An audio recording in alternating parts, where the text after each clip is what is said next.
Salam sigap dan shalom. Renungan kita pada hari ini, Senin 18 Januari 2021, berjudul Ia tahu bagaimana menolong kita apabila kita digoda.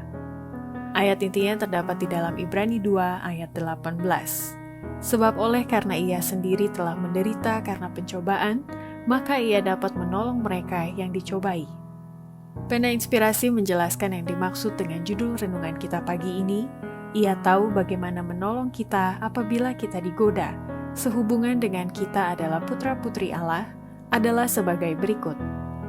Pertama, malaikat telah diutus oleh Tuhan Yesus untuk menolong setiap umatnya guna membentuk lingkungan di sekitar mereka, gantinya mereka dibentuk oleh lingkungan keadaan di mana umatnya itu berada.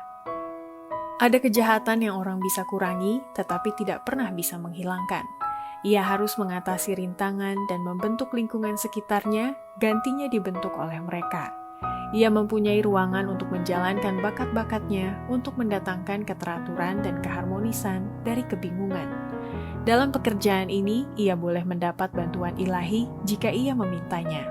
Ia tidak dibiarkan berperang melawan penggodaan dan pencobaan dengan kekuatannya sendiri. Pertolongan telah diletakkan di atas satu-satunya yang adalah perkasa. Yesus meninggalkan istana kerajaan surga dan menderita dan mati dalam dunia yang telah diturunkan martabatnya oleh dosa, supaya dia boleh mengajar manusia bagaimana melewati pencobaan hidup dan mengalahkan penggodaan. Inilah suatu pola bagi kita. Kedua, Allah telah memberikan kepada setiap orang kepintaran dan menganugerahi mereka dengan kemampuan untuk maju dan berpegang pada Allah untuk mengalahkan setiap godaan. Menjadi kuatlah dan berpeganglah terus pada Allah. Buangkanlah sifat tidak karuan, kepelisiran, dan semua kecemaran. Kalahkanlah semua ketidaksempurnaan tabiat. Apa yang harus dilakukan ialah mengikuti pemimpin Yesus Kristus yang akan memberitahukan kepadanya apa yang harus dilakukannya. Allah memberi isyarat kepadamu dari istananya di surga, memberikan kepadamu sebuah mahkota kemuliaan kekal, dan menyuruhmu melakukan perjuangan iman yang baik dan melakukan perlombaan dengan kesabaran. Percayalah kepada Allah setiap saat, Ia setia untuk memimpin maju.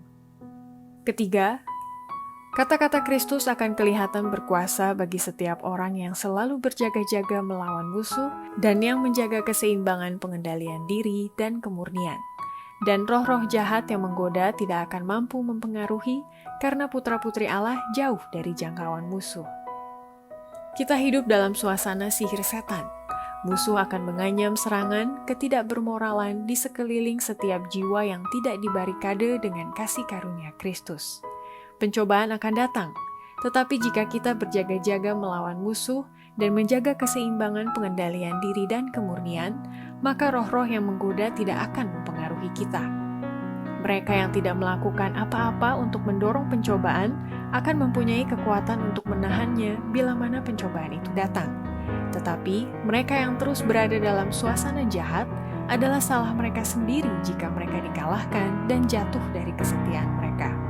Di masa yang akan datang, alasan-alasan yang baik akan kelihatan bagi amaran-amaran yang diberikan mengenai roh-roh yang menggoda. Kemudian akan kelihatan kekuatan kata-kata Kristus. Karena itu haruslah kamu sempurna, sama seperti Bapamu yang di sorga adalah sempurna. Keempat, si penggoda itu tidak pernah bisa memaksa seseorang untuk berbuat jahat, dan tidak bisa mengendalikan pikiran putra-putri Allah itu. Kecuali pikiran itu telah diserahkan kepada pengendalian setan, gantinya berpegang pada Kristus. Kehendak harus diserahkan, iman harus melepaskan pegangannya dari Kristus, sebelum setan bisa menjalankan kuasanya atas kita. Tetapi setiap keinginan dosa yang kita kasihi memberikan tempat berpijak kepadanya. Setiap hal di mana kita gagal memenuhi standar ilahi adalah pintu terbuka baginya oleh mana ia bisa masuk untuk mencobai dan membinasakan kita. Dan setiap kegagalan atau kekalahan kita memberikan kesempatan baginya untuk mencela Kristus. Demikianlah renungan kita pada hari ini. Kiranya Tuhan memberkati kita semua.